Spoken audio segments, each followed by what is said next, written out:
First order of business is to approve the agenda from the previous meeting.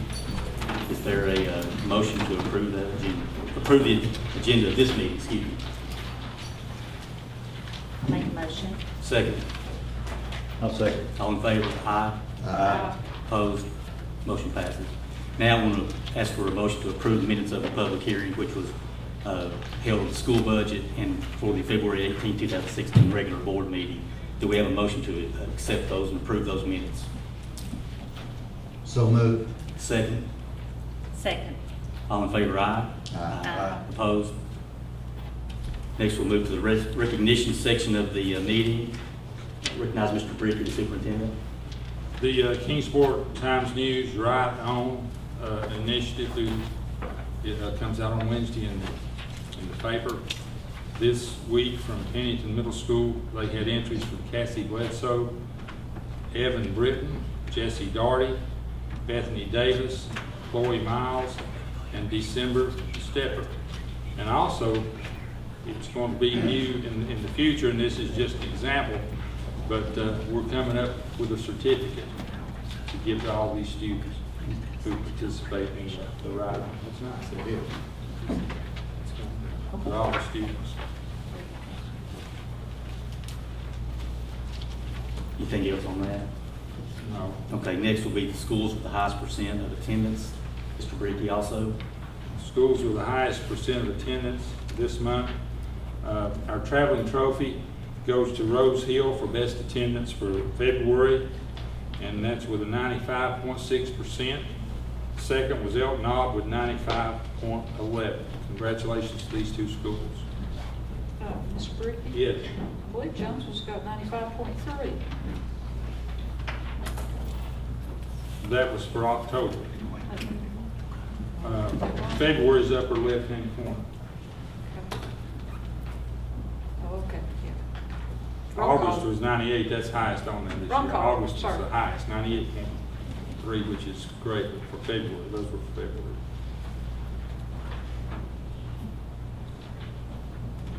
Okay.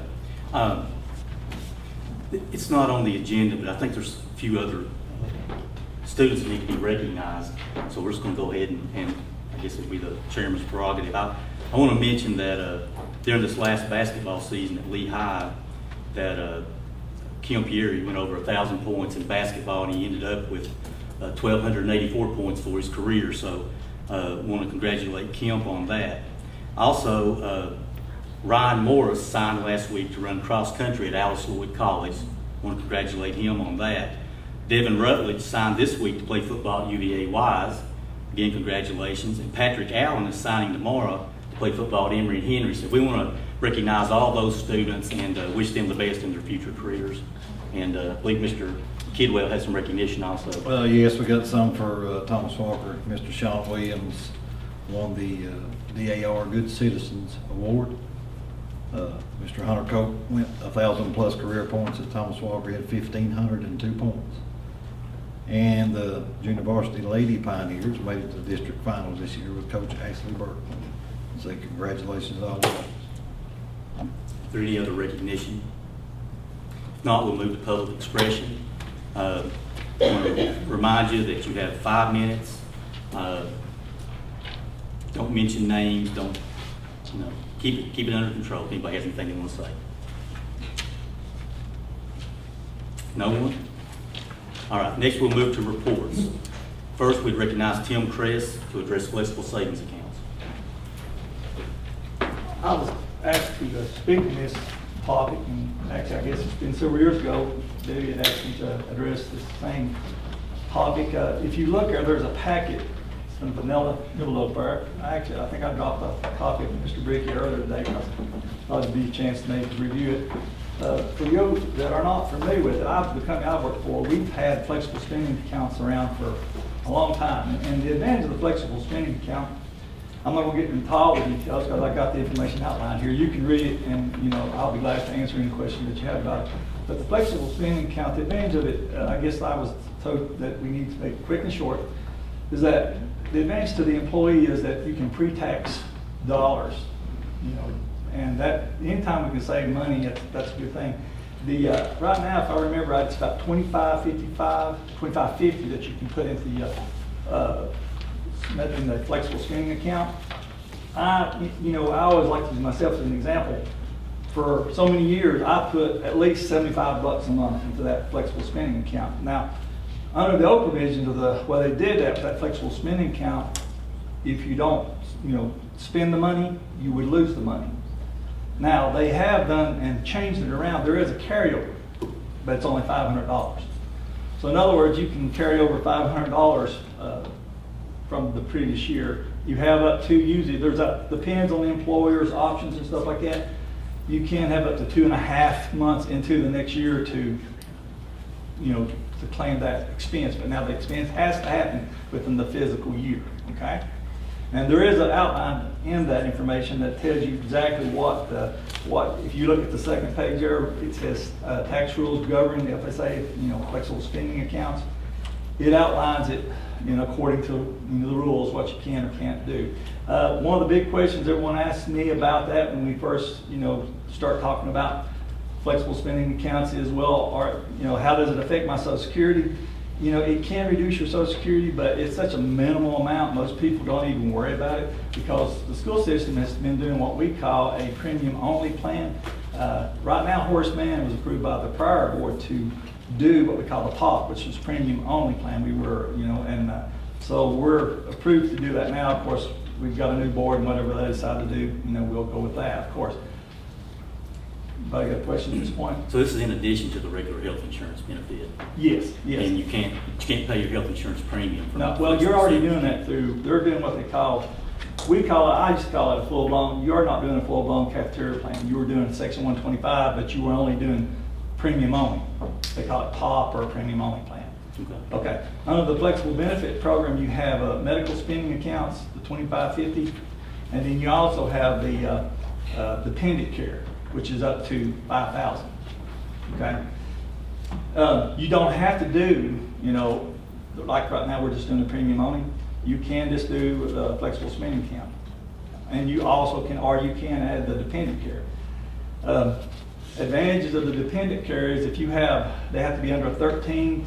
You have to be having to work. In other words, to have that benefit, and if it's a good way to pre-tax and save some tax dollars. Is what it comes down to. I think on the very bottom of that page, it gives you an illustration. If you were making $35,000 a year and a 25% marginal tax bracket, which that's probably actually a little bit high, but that's the illustration, and you decide to put money into your medical flexible spending account, basically out of that money that you would put in there, if you just put in $4,000, there would be $1,000 of tax savings, and that's no taxes paid. It's not, but there again, you use it or lose it. My advice is, if I was counting you or anyone else, I would say let's not put too much money in there. But I have 3 kids, and with 3 kids, I could spend $75 a month, and never once did I lose any of the money. But that would be a good option. It's not an option you have to offer your employees, but it's a good benefit to have.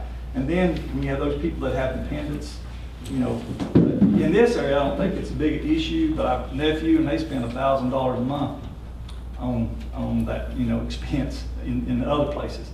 So it depends where you live and, what the expense is, but it is a provision that the government allows, and in order to do that, it has to be a payroll deduction, and it has to be locked in for a year. You don't have, in other words, once you sign up, the only thing that can change it has to be life change, just like with the regular cafeteria plan, has to be a life status change at this point. Now, that's a real brief explanation of FSA savings accounts, options. At this point, actually, there was the medical spending accounts. It's also attached in that second part of it. It's up to you, like I say, on those, if you want to go into that. And what I did attach to that on that very last page was that page actually starts off addressed to Rita Jones, because originally when we did that, that's who it was addressed to. And it explains the executive summary of the Horace Mann Flexible Benefit Program, the one that actually is in place right now if we go with it. Now, something we did do, which I think helped, we actually, when we met with the previous board and talked about the situation, we actually amended the agreement to where that it was effective with the enrollment of the health insurance, because the original plan was January, which was not good. And then the other thing that we encouraged them to do, and they did, they changed and added the dental plan, which was not on there also. So now should be in good sync. So the ideal situation, if I was in your situation advising you, I would say that you need to be considering the possibilities if it is something you want to consider. And when you're coming up with health insurance, which is the big issue, I was just talking to one of the ladies here, and she was telling me that the governor hasn't signed off yet, but they may allow the teachers to be in the pool, Virginia. You know, it's like anything else until you see what the pool provides and what the benefits of it is, you know. And then one other option that I would mention to you that I would encourage you to look at also is we do what we call health savings accounts, or you can get that not through us, but any other health savings accounts. I'm just going to touch on that briefly.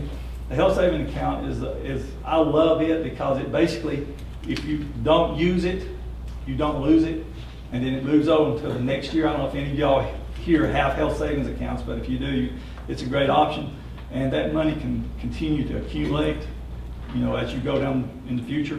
And at some point, 59.5, if you didn't use it for your health insurance, or not health insurance, but for one of the benefits that you needed, then you could, at 59.5, you can take it and do something else with it. But, you know, you have to be 59.5. But I think it's a great benefit because it helps you, you know, and it helps the employees control their costs, and it gives them a little bit of a tax relief. And everybody likes that, I think, as much as possible. But as far as one thing I will mention too, with the flexible spending accounts, some people say, well, I actually just talked to Paul Harris, CPA, today about this to confirm some things with him, make sure on that.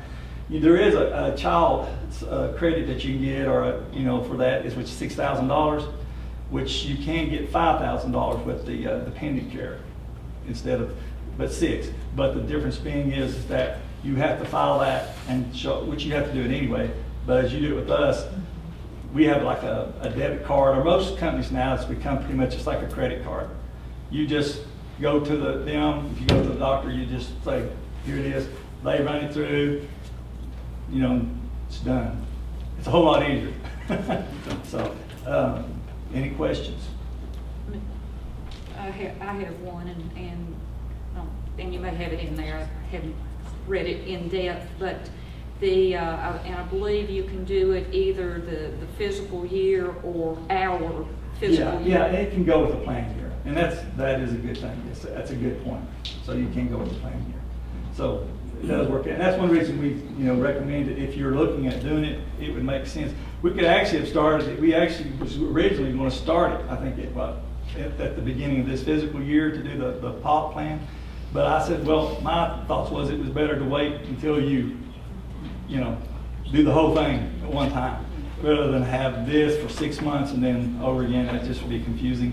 Now, this is, and of course, I work with Horace Mann, and I'm a salesperson, but I think one of the most important things that I've dealt with, and I've been doing this for 30 years, and dealing with teachers, is that teachers have to have education, just like anyone else does. And one of the jobs that you need, whoever does it, they will need to meet with the teachers and educate them and show them and explain to them what the benefits of the program is. Because I know when they finally went self-funding here, everybody was scared to death about that. But once they went through the process of education and understanding, it was something that they saw was they needed to do or try at least. And I think it's the same thing with this.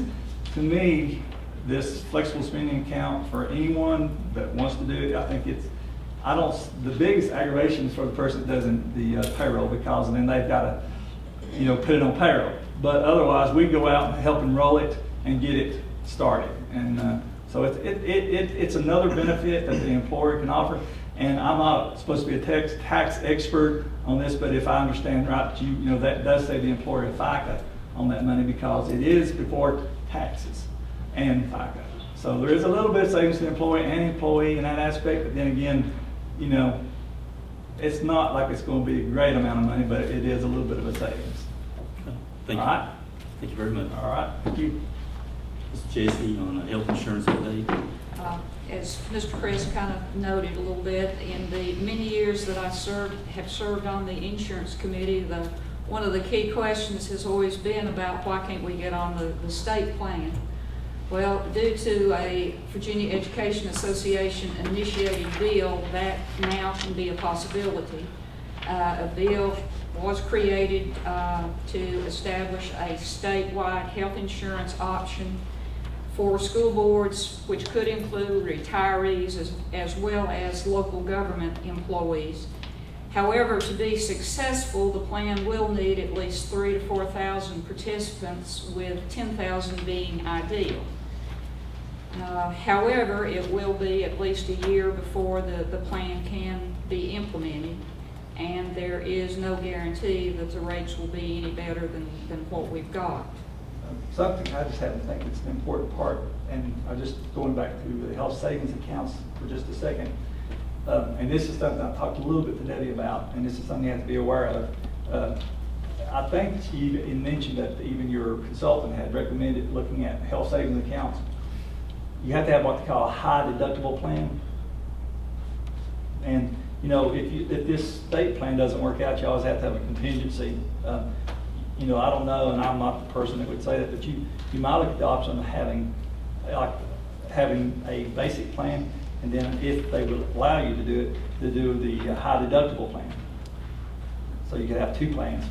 And you know, that way they could save money, possibly, I don't know, but I just mentioned that as an option. That, you know, all these things cross my mind, but you know, they're unknown quantities until these other things are determined. But the HSA, you do have to have a higher deductible. I participate also on the HSA, as I mentioned to you earlier. And one thing, I'll throw this out to you, that my employer does, they offer me 3 different options.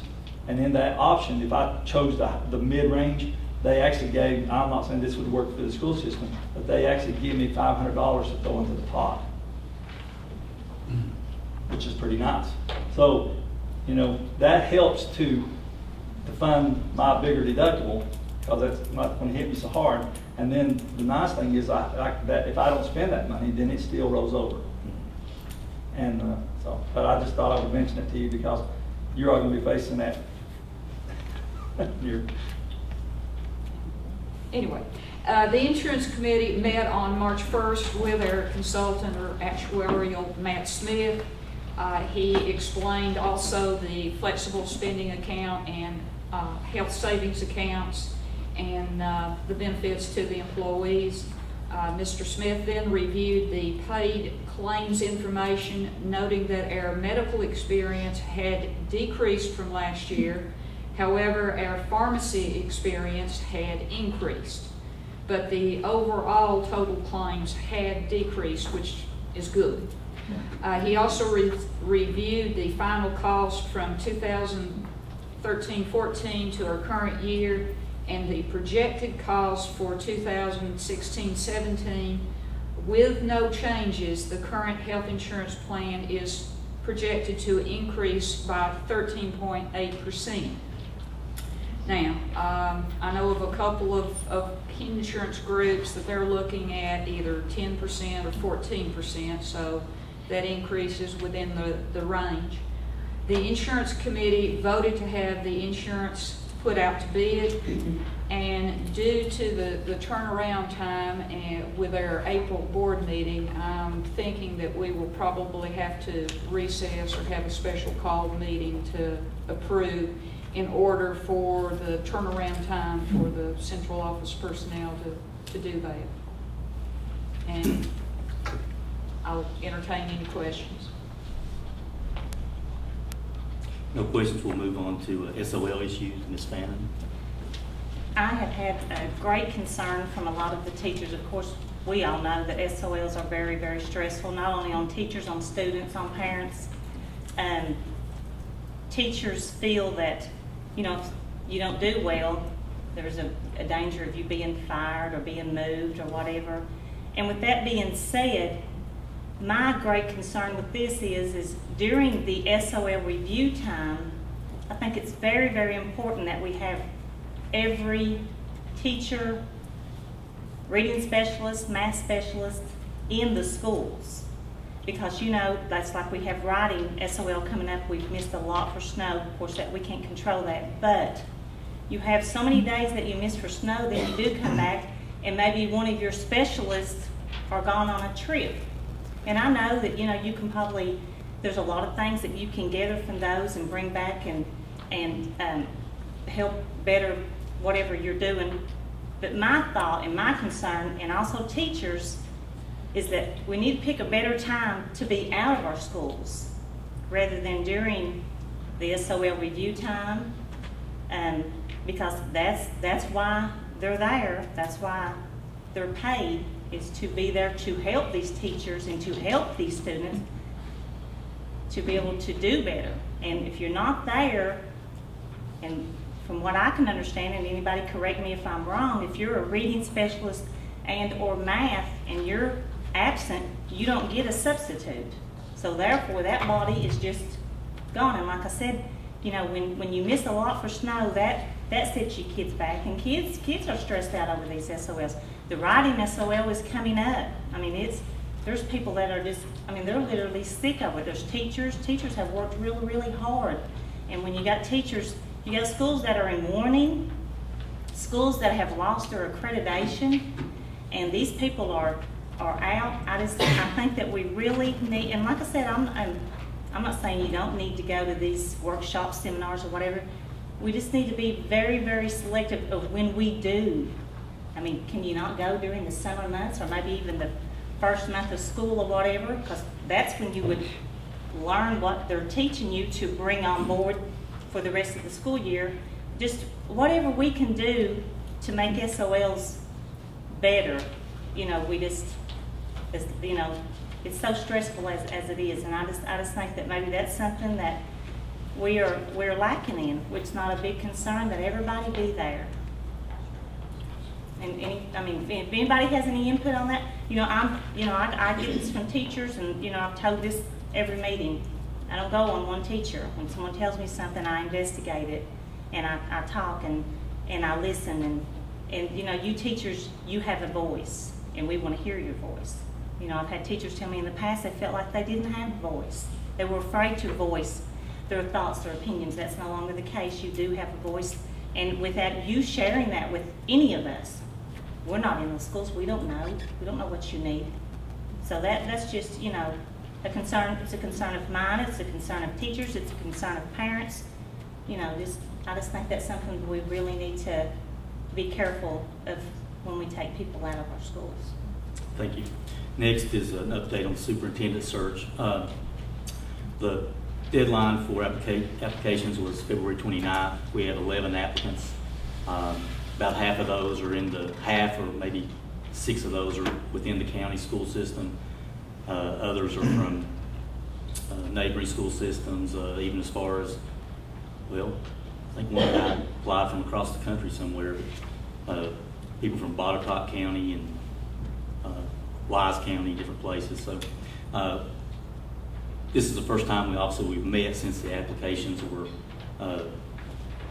received. So we're going to have to discuss that later about getting a schedule to do interviews and who we're going to interview. And so we're going to try to do that hopefully tonight. Later on, we talk about personnel. So that's kind of an update on superintendent. Next thing is the Southwest Region Spring Network Forum. Mr. Brickey. For the school board members, on April the 21st of this year at Galax High School, they have the annual BSBA Southwest Region Spring Network Forum. And this is for school board members and superintendents. Gives you an opportunity to meet with your colleagues from across the region. And the main thing that you might be interested in is that they have an art show. Each school division is asked to enter 3 pieces of student art, elementary, middle, and high school. And that is judged at the forum with ribbons for the winners. These pieces of art are framed and rotated for display in the offices of Secretary of Education, Department of Education, and the School Board Association for 1 year. Any school board member who attends the forum will be in automatic compliance with Standard 5D, which requires local school board members to participate in school training. So if you're interested, get in touch with Kathy, and she can send the registration in for you. Thank you. Next is elementary middle school realignment. Mr. Brickey. When I first came to Lee County, it's been a couple of months now, and started going around to the elementary schools, one of the first things I found was the overcrowding in the elementary schools. drastic overcrowding. I got to looking at the configuration of the feeder schools with the middle schools and the high schools. And I think that Thomas Walker and the way it's configured with its feeder schools is good for that area. But in the other area, there's something I'd like for you to consider, and that's making the elementary schools K through 4, moving that 5th grade to the middle schools, 5, 6, 7, and 8, and then having Lehigh continue as 9 through 12. The number of students in those schools, those elementary schools, would drop drastically. And I think it'd make a lot safer and better schools in the elementary schools. We've talked to both middle school principals. There is room at the middle schools for those 5th grades. Now, there was some concern, I'm sure, from parents about, you're going to stick my 5th grader up there with those older kids. But if you put them on a wing by themselves, you can take care of that for a year. And I don't think it'll hurt at all. Some negatives are, you're going to take the good teachers. Well, all teachers are pretty good, and I don't think you can single out 5th grade teachers as being the best. There will be some switching of teachers when that happens, and also programs.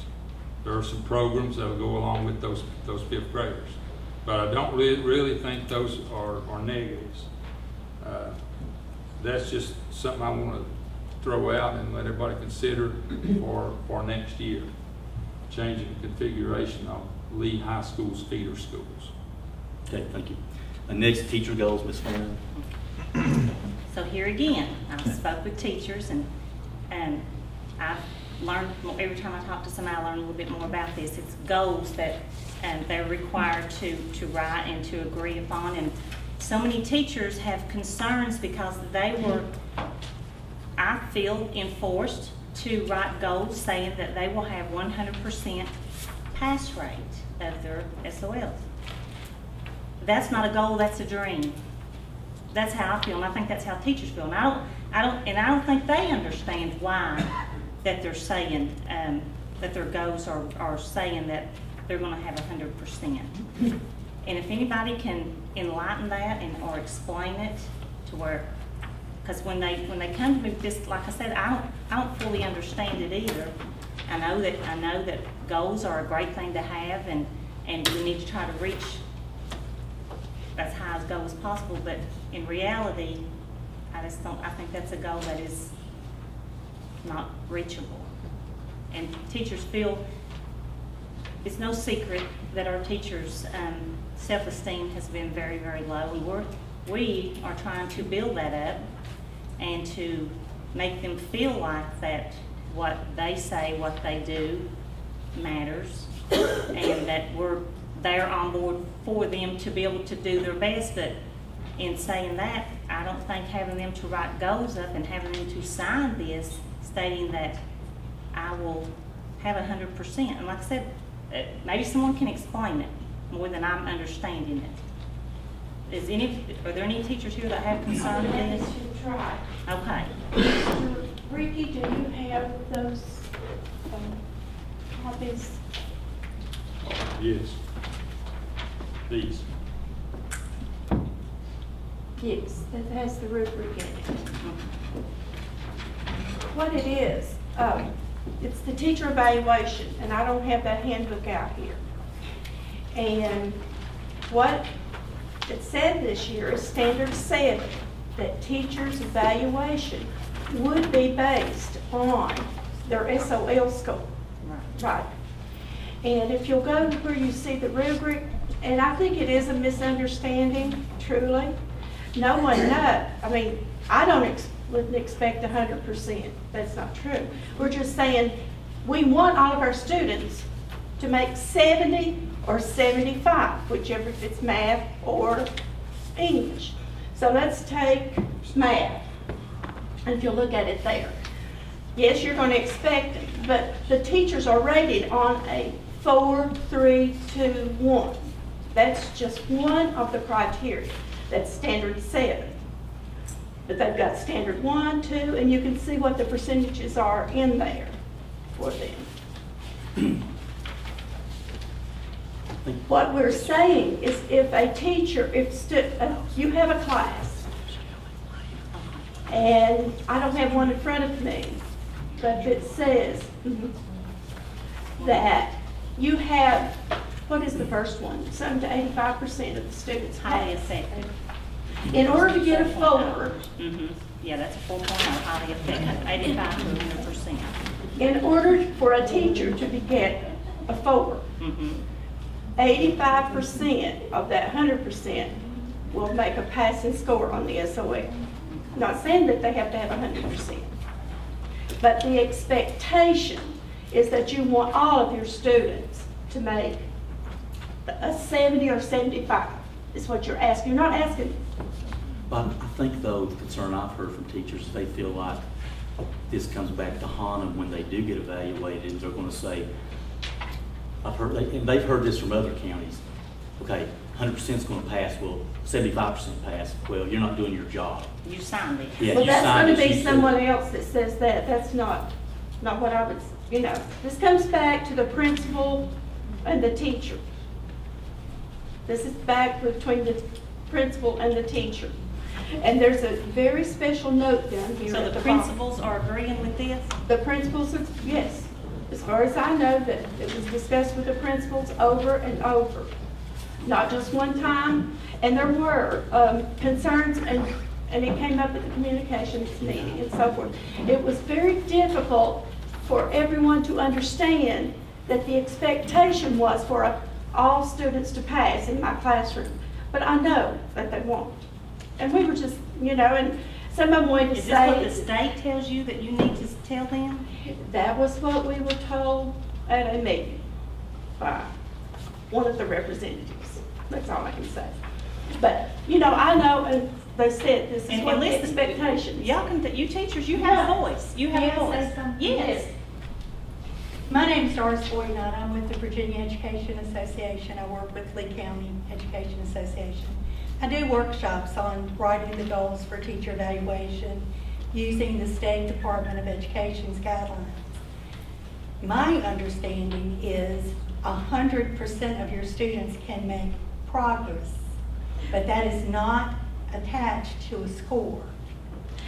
They are no longer using that progress. That went out last year. Okay, I was not aware of that. That's what they said. It's on SOL scores along this year. And then coming next year, the state is going to send down the score. We're not going to be able to do anything with the score.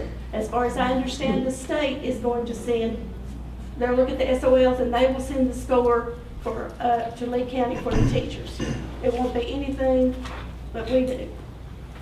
And they did have that student progress, and that's why when we had star reading and star math, it came in, and so that they could use that for pre and post test. What she said makes sense. Well, that was before this year. That's right. My understanding is that a school division, their report card is based on SOL scores, and a principal's evaluation or central office evaluation may be attached to student test scores, but not a teacher. And Well, there's- it says it this year. Can you read that? It's from School Improvement for Thomas Walker and Pennington. It's truly stated, and you don't have that. What if you have a school that's not in school improvement? All of our schools are coming out this year unless they, So even if you don't, if you're not in morning, you're still. our division, there's 2. The division's in morning for writing. Right. So therefore, all of our schools are in morning for writing. So hopefully this year, this is the 3rd year, and I believe Lynn is here, and she is hoping that she gets if she makes it, she's got 3 years, and each year they'll look at it, but that will be up to the principal and the teachers to sustain their accreditation. You've got to sustain your accreditation. Right. Or you're back to square one, and you'll have to go through. And I think if Mona was here from, Dryden, I understand that because Dryden lost theirs. So, but you're we telling me- spent almost all last year, and I was I listening to know something. those- I was up there totally, and I think Mom will tell you that we worked so Oh, I know, hard. I to know, maintain that. I know when a school loses But- its accreditation, it's hard on those teachers. It's hard. It's hard. But this is what it says. It talks about the 90 minutes, and it talks about the lesson plans that you've got to have. I had it here.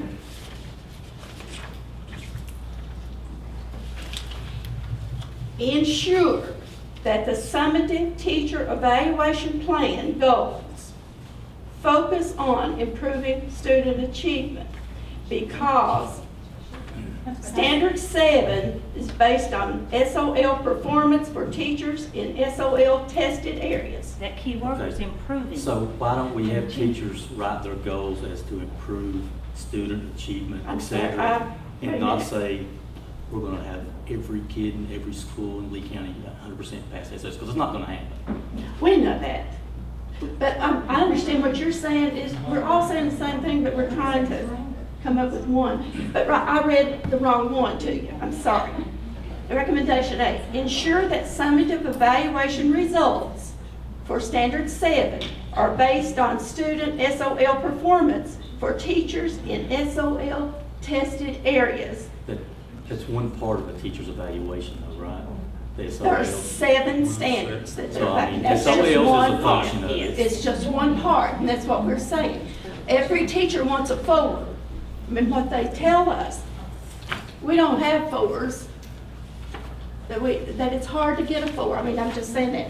But 3, we do have 4s in Lee County. Well, Trust if you're me. trying to get a 4, you could have used the 85% That's right. rather than 100. But look at what it's saying. 85% of my class, if I have 20 students. 85 to 100%. Yeah. Mhm. You get a 4. But that's just one of the teacher evaluation criteria. And it goes through there, and I think it'll show you, did I have all the standards in there? I think so. Pardon? On paperback when you get through. You do? I'll look at it, yeah. But do you not understand I their do, concern? trust me, we do. That was a problem, but I'm sorry, school improvement says, and I think that's where I come in getting, Wandling Adams said, because it has been my duty to be the chair and to be the liaison for school improvement. But I have not said or done anything without the superintendent's approval. Is that right, Mr. Ricky? You're fine, no. Trust me, I do not operate without chain of command. And I think Mr. Ricky can say that. We are just trying to But I understand, to and I understand think concern principals, and to maybe I think we make it need to better. go back to our principals, because if I go back in the thing, I it was will. I'm principals. going to go back to some of these principals that I've Well, talked in to. your case, I mean, I will. yes, you've got one that very much was Listen, involved. I communicate with all Good. every school in Lee County is a concern of mine, because they have kids in them. It's not just my district, it's every school. I want Thomas Trust me, I Walker. thank you, and I appreciate you wanting to discuss it. I hate to have to discuss it like this, but I am passionate about what I do. See, but if we don't discuss it like this, the teachers don't know that we're actually discussing it. I understand that point. And we don't have anything to hide from. Right. And I So totally- no. we just get it out in the open. I think What we that can do it's a legally, we get it out in the communication open. from Yes. central office, principal, teacher. And yes, I've been to some of the schools, and I can remember one, yes, that we did have a great discussion on the 100%. We were just trying to make it simple and go on, because we know. I think that's it. I don't think it is real simple. I think that's the key problem. I don't think it is too simple. Well, I think what they wanted to say is 70% of my students will make 70. You know that they all want to. But what we have to do is have a rubric, and we sent this to the region.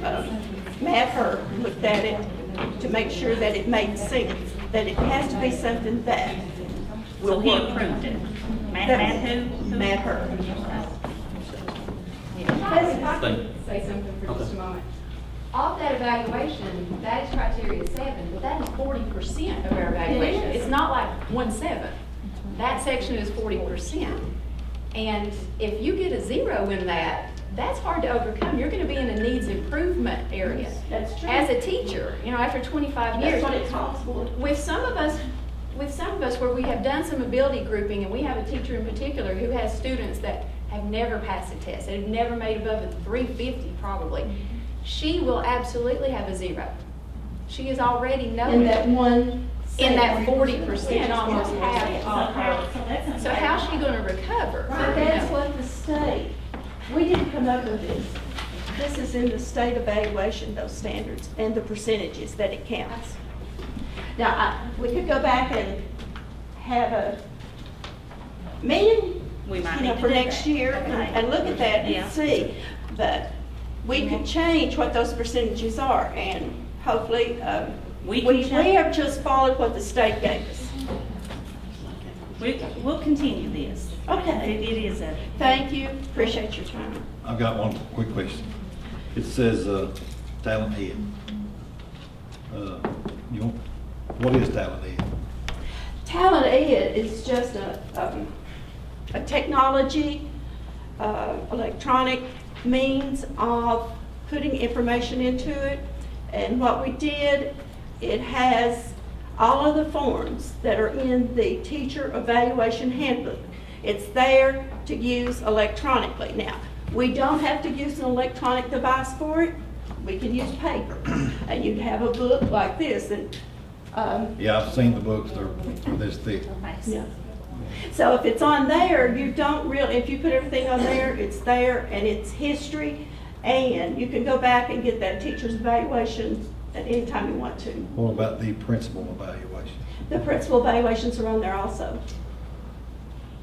Is there a reason why all directors have to evaluate principals?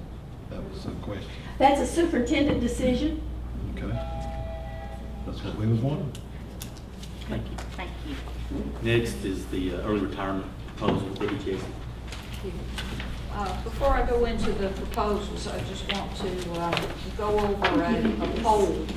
I will admit that the poll was a few years ago, but I think this also gives you we had. Said I can give you that. a bit of a trend also. And Pulaski County did this, polled 31 school divisions in southwest and central Virginia about what type of ERIP plan, early retirement incentive, was most popular. One school division used a percentage of the employee's final salary paid in exchange for a number of days, substituting for 1 year only. A percentage of the employee's final year salary for multiple years is paid in exchange for a number of days, substituting for same multiple years. This was used by 7. A flat dollar amount or percentage is paid with no reciprocity on the employee's part, also used by 7. And then having no documented ERIP policy, or the school board and staff evaluates the need on a yearly basis and offers a flat dollar amount or percentage if need exists, used by 16 school divisions. On the whole, if we offer a plan, or whatever plan that we probably offer, will probably be better than any other school division out there. Scott County is not offering one. Wise County was looking at one of giving the applicants $10,000. They chose not to do that. Tazewell County does not offer one, and again, many others do not offer an early retirement incentive plan. Having said that, I will go back over, and I'm just going to go over 2 plans, and I'm going to go over them in reverse option. And that was the Plan 2 that I introduced last month, and that is offering the employees a one-time payment of $30,000, or support employees $15,000. And the payout, they may take that as a payout, or they could roll that over into a retirement plan of their choice. The $30,000 in particular is basically equivalent to about 2 years of our current plan. And then the other plan, Plan 1, from what was introduced last month, there have been 3 changes. First, two of the changes in the eligibility, the employee must have at least 25 years rather than what it was in the Plan 1 of 30 years, and also that they must be at least age 50, and they have to be age 50. They don't have to go up to the unreduced Social Security. The other change proposing is that an employee may exchange sick leave and/or vacation days in lieu of the required work days. However, any donated sick leave days will not meet this provision. Next, we'll move to budget and savings issues. Mr. Kidwell. Budget savings, we have made a few changes since January 1st. ICT was one of them, with the subs, the travel, the training, and all of it involved. Advanced Ed was one with over $6,000 over a 5-year span. Cell phones, I've got the updated bill here. Looks like we are saving $3,000 in taxpayer funds on cell phones now in Lee County. A month. Per month, $3,000. And we forgot the attorney fees. We went from last year of paying $130,800 in attorney fees. This man makes $24,000 a year as our attorney. We have talked to a businessman at Thomas Walker, and I think we're going to get a roof at Thomas Walker with the help of this businessman and a grant that they match. And we're proud of that. I am, for one. That's great. Just wanted to throw that out there for everybody to know. Anything else? No. Next is crisis plan. I'm just going to pass on that for this month. I know the director that was involved with that's not here tonight, so I'm going to wait on that. Next is surplus property, Ms. Fannin. And I think it was our budget meeting that someone passed out a packet of how many vehicles that Lee County School System owns, and it was what, 58? It was a lot. 48. Was it 48?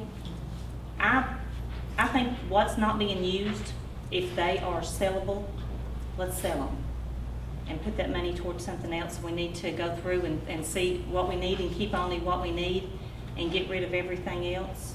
I don't know if there's some sitting that are actually tagged and insured. I don't know, but we need to find out, and whatever is not needed, I make a motion that we can't do it tonight, but we'll do that another time. We will sell those. If they're not rentable, we'll get somebody that buys you, what is it, cash for vehicles. It's $300 or $400. You know, that's some paint to paint schools this summer. We just need to get rid of anything that is not needed. Next is lesson plans and task stream, Mr. Kidwell. I hate to beat a dead horse, because we've already beat on it tonight with all the other, because it all ties together with task stream, the lesson plans, right back to listening to the teachers. They tell me they spend 3 to 4 hours on the weekend writing lesson plans. With a teacher teaching 2 to 3 subjects, you got to have a lesson plan for each subject. And no one should expect anybody to work 3 to 4 hours in a lesson plan on the weekend. And I don't have to hear all about it. We know all about it. But please listen to our teachers. That's all we're asking. And because we hear it, I hear it every day. They want relief. And I know we're in school improvement, but I think if we listen to our teachers, we can get through it and come out of it.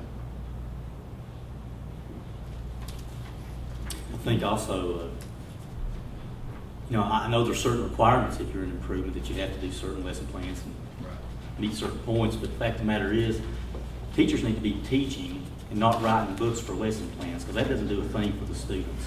So we got to find a way to get around this and be reasonable about it, still meet the qualifications and requirements of the state. Let the teachers teach. Maybe that's why we're in improvement, because the teachers can't teach. There's too much paperwork. There's too many things that's coming down from Richmond and Washington. It's taken away from teachers teaching students in the classroom. A lot of that stuff is out of our hands. We can't do anything about it. But the things that are within our power to change, we're going to change them one way or the other. So we'll move on now. VSBA policy updates, Ms. Adams. Good evening.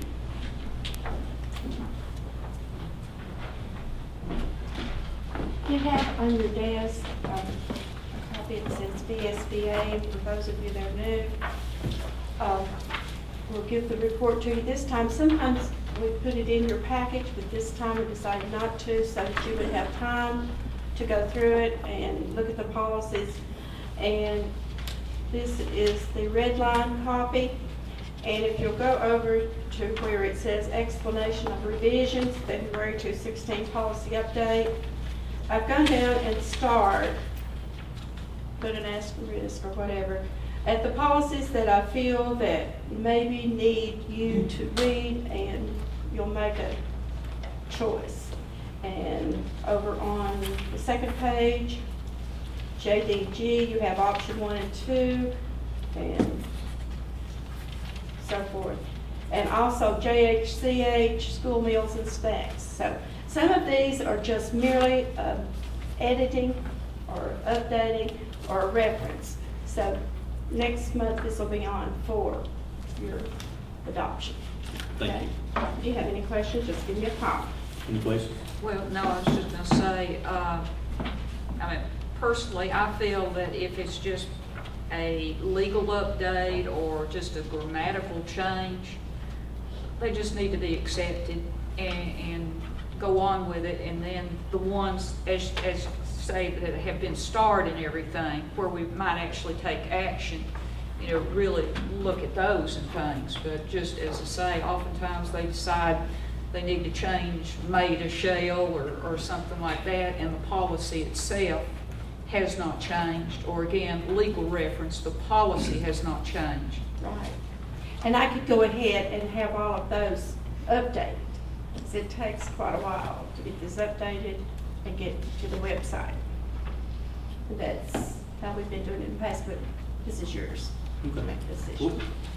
I'd like to look at it before we read anything. Next is enrollment, Mr. Griffin. Okay. Lee County enrollment changes from last month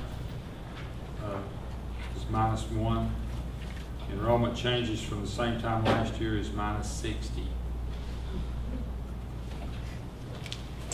Next is financial, Ms. Lambert, Mr. Bricky.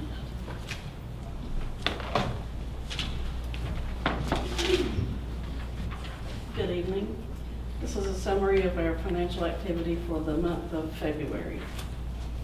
We received revenues totaling $2,999,543.07. We received 54.14% of our estimated revenues for the year as of the end of February. Our expenditures for the month of February totaled $3,081,891.98, and we have used 49.21% of our appropriations through the end of February. Any questions? Just remind me again what the magic number is, What the magic number is? what the budget was based on. 3,067. Thank you.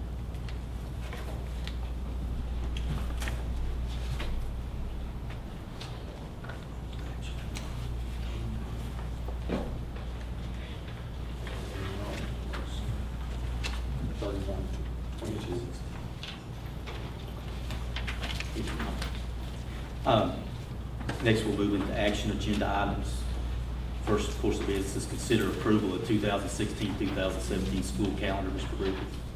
Okay, we've done 11 calendars to this point. And the last one, they all go out to the teachers for their evaluation, and the last one was really pretty good, I think. It was the one that They worked together on, didn't they? they did, yes.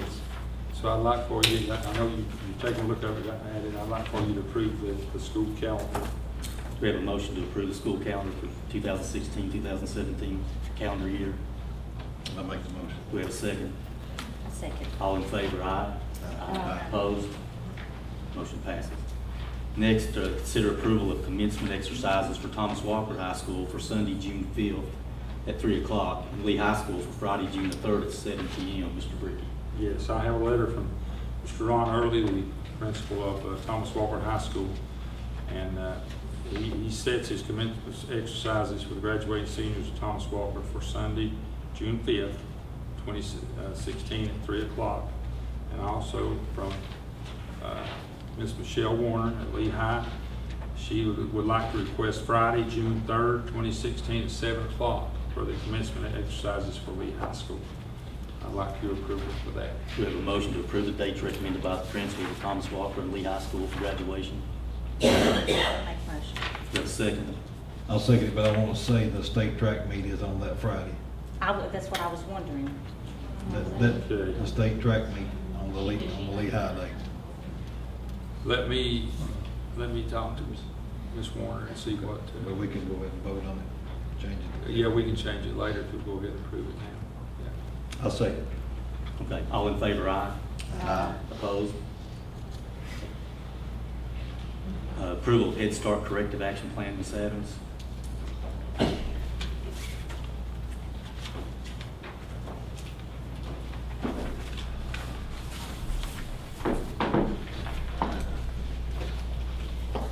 First of all, I'd like to say that this came to you without being in your packages due to the fact that we didn't get feedback from the regional office until Monday of this week. The Policy Council meets on Tuesday and then your Thursday. So as I take you through this packet, which I think all of you have, first of all, you will have the overview of findings as your first copy. That, if you will look on page 3, will show you what the finding was. A criminal record check required by federal law.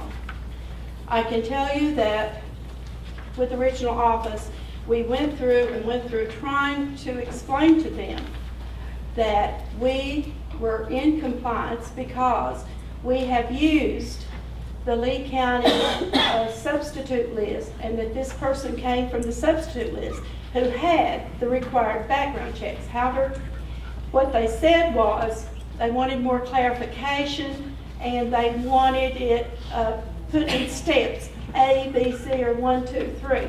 So the next part is my letter, and they wanted the letter to be the corrective action stated in the letter. So the next one is the Lee County Head Start letter. If you will go to second page, corrective action, revised policy. But behind it, you will find what the current policy was. You can see here the current policy, that's what we were operating under. And then you will see the revised policy. So this is the revised policy that we're asking you to approve tonight. I can read it to you, or you can read it.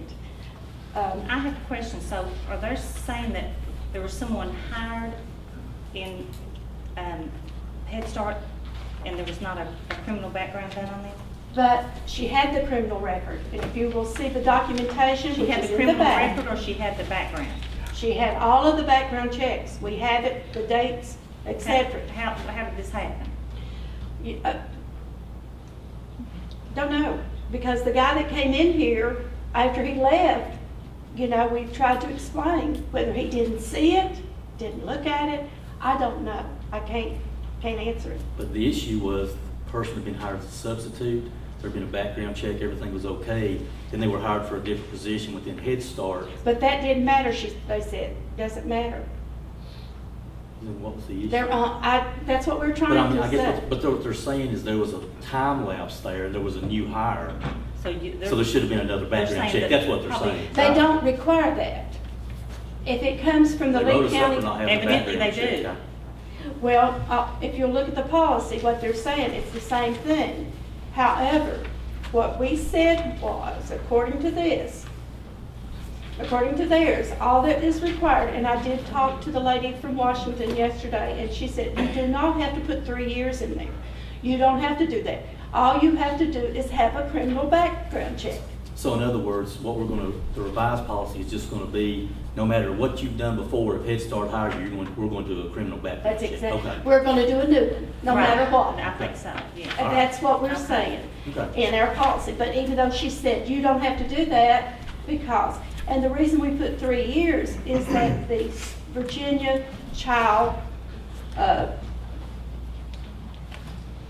whatever, requires it for our Head Start licensure, state licensure requires that everyone have in 3 years. So we do that.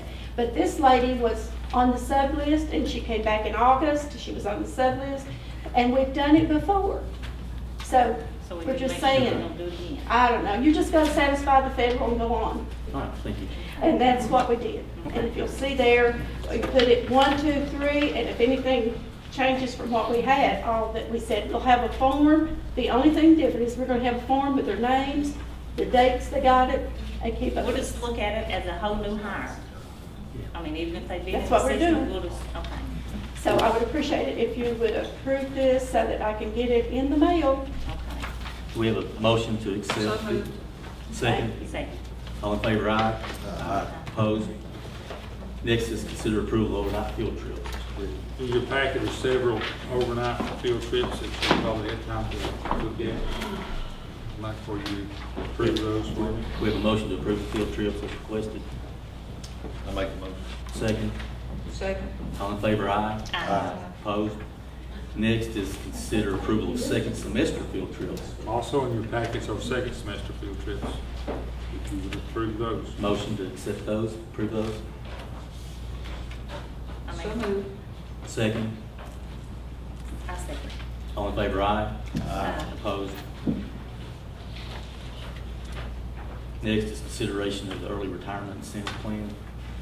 Mr. Rippey. We spent about an hour and a half to 2 hours just before this meeting talking about ERIF again with our attorney, and I spent off and on today several hours, but we're still gonna have to table it, I suppose, on the day for a while. We may have to have a call session. We may have to, yeah, we definitely will probably because. There needs to be some explanation on all of that to make sure we're Okay, right. we'll just table that. We have a motion to approve payment of the bills.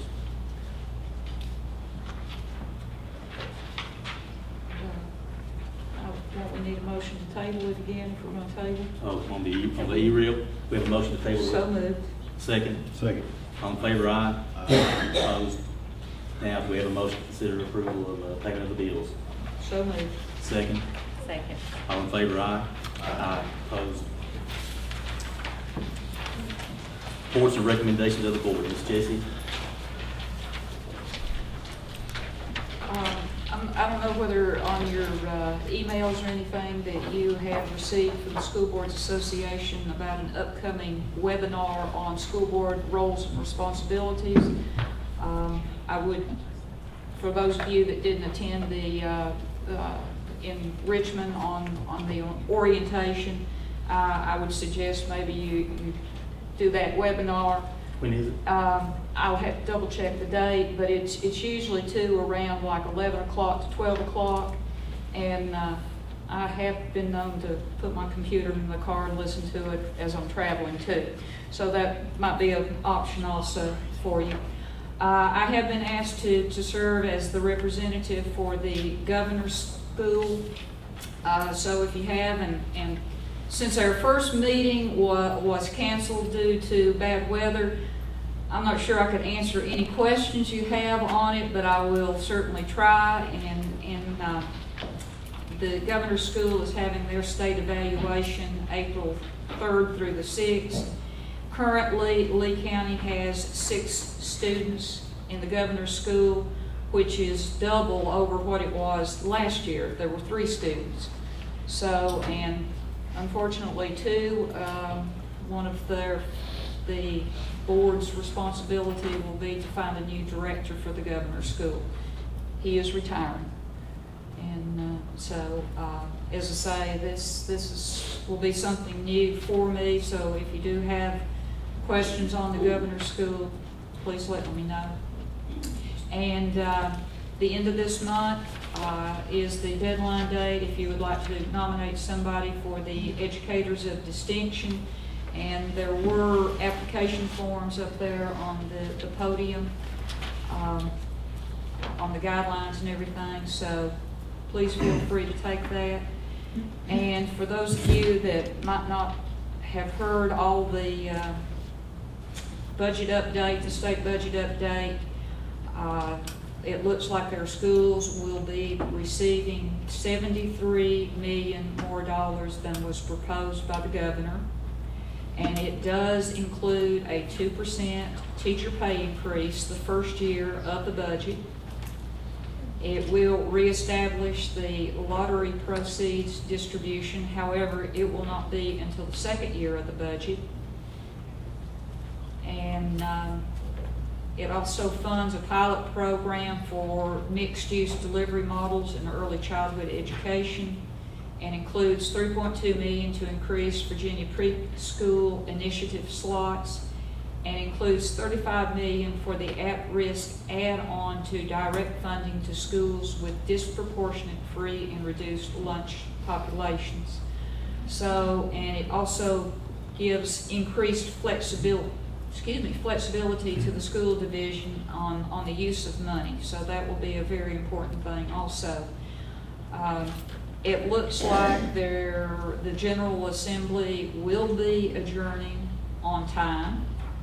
Unless something happens maybe today or happened today and everything. So within hopefully a week or so, we will have what our funds look like for next year, and then our budget committee can begin work for the.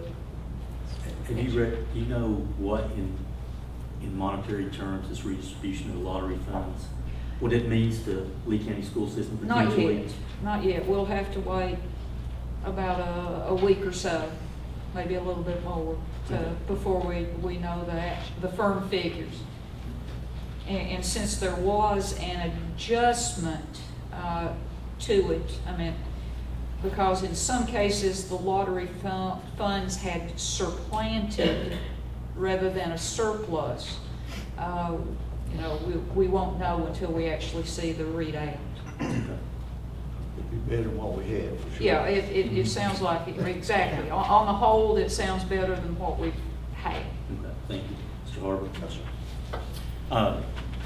I don't have much either. I was glad that Mr. Kidwell brought up some of the things that we've done to save some money. I think we're trying to be good stewards of the money that we have. We know we don't have a lot, but we want to try to spend it in the right ways and get it to the teachers and the children so that they have a good experience in the classroom. And we're going to keep digging at things and keep looking at areas to use the money in better ways, I guess. So be assured of that. Teachers, principals, staff members, anybody that works in the school system always know that, as Ms. Fannin said earlier, you've got a voice in this thing now. You've always been a part of it. Maybe you didn't feel like you had a voice, but you do now. I think they were afraid. I'll be honest with you. I think they were afraid of what may happen. That's not the case anymore. But don't feel that way anymore, Ms. Fannin. Why such a small crowd? I was getting used to the standing room only. We were going to start charging admission, but now. Yeah. I guess it's a good thing we did set up the popcorn machine. That's right, yeah. Thank y'all for coming. Mr. Kidwell. I'd like to thank Mr. Robert Smith for coming, our District 1 Supervisor.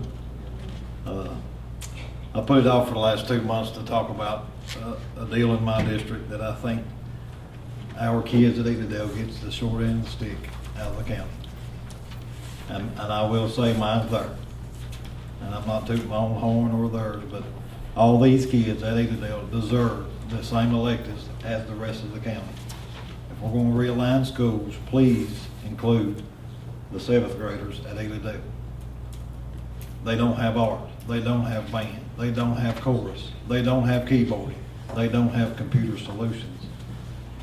I don't think it's too much to ask. We've saved the money to hire a teacher and put there for some of these things. I just ask for the board, the community, and everybody involved. Let's work together and fix this. Thank you. We have a motion to go into closed session. Mr. Chairman, I would make a motion, we go into executive closed session, to consider personnel section 2.2-3711A1 and pending litigation section 2.2-3711A7 of the Code of Virginia to discuss personnel and pending litigation. We have a second. Second. All in favor, aye. Aye. Opposed? All right.